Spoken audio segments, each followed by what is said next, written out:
Point important, les points gâchettes actifs qu'on cherche à identifier ne sont pas des causes, ce sont des facteurs aggravants qui augmentent le risque d'installation des symptômes. Donc, on a trapèze supérieur, scom, sous-occipitaux, masséter et l'élévateur de la scapula, qui sont les principaux en gros qui partagent une innervation qui peut participer à la projection de douleur.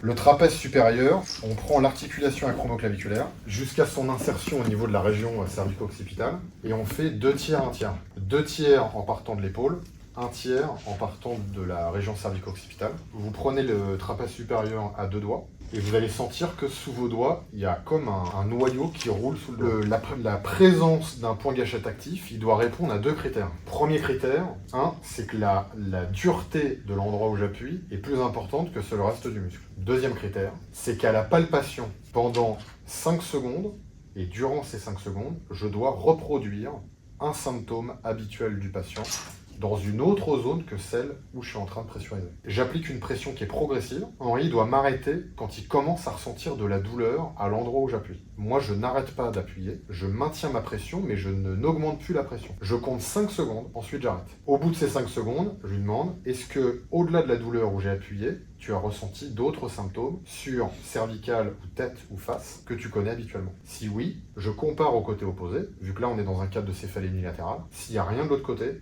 c'est un point gâchette actif.